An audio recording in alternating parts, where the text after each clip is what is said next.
All right, today I am looking at my favorite cards from the 1980s. I think these are the most classic cards to remember as a kid growing up. Hopefully you can come back and reminisce with me. I think the number one card you're all going to agree with, but let me start with the 85 Topps Dwight Gooden. Dwight was definitely the player to have in the 1985 set, right? Helped the Mets win the World Series in '86. Doc Gooden, followed by Wade Boggs, 83 Topps. That one wasn't in great condition. That's why I didn't send it off for grading. But I don't think Wade ever got the credit he deserved. One of the best batters of our time, high batting average, very consistent.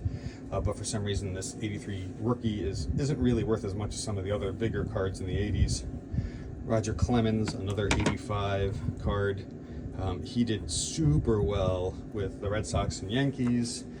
One of the best pitchers in baseball.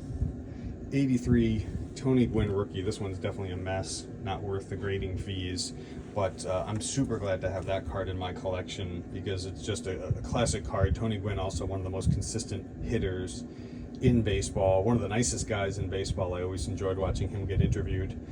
In 1986, the card everybody was after was the Donruss rated rookie Jose Canseco with his little mustache. This was the card that everybody was going after for their collections. I'm very glad to have that one in mine. I gotta shift these guys over a little bit so everybody can fit.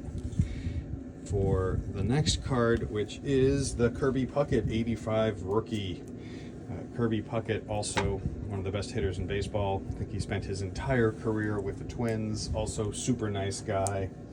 But the big card in 1985 that everybody was after was the Mark McGwire USA baseball team.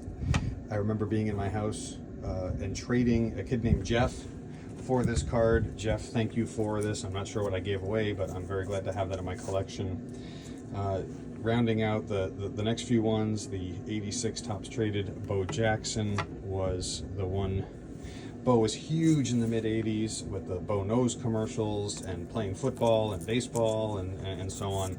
So I'm very glad to have that in my collection. Similarly, despite the asterisk next to his name, Barry Bonds was one of the best hitters of our time. Lots of home runs. He was a stolen base threat, always had a good average. So I'm very glad to have that in my collection. And for what I believe are the three sort of top cards that everybody wanted in the 80s, you have the rated rookie Ken Griffey Jr. I've got a ton of these. I think a lot of people do as well. It's just a good looking card. I enjoy the Seattle logo from the time. 84 Don Mattingly. I'm a Yankee fan, so this one super glad to have in my collection. It's just epitomizes the 1980s baseball card. But the top card of the 80s, I think everybody would agree, is the Upper Deck Griffey Jr. 89. That was the one everybody was after. They produced a lot. I think I heard a rumor about a guy who stayed at the Upper Deck factory and was producing them at night. So there's just so many in production, but it's a great looking card. And all of these just remind me of the 80s and baseball card collecting. Post if you think I missed a couple. These are from my collection, so I didn't have the Rickey Henderson rookie or the Cal Ripken rookie or some maybe the other ones that you would think of as 1980s. Post in here what your favorite ones are and what you think just epitomizes the 80s. Thank you.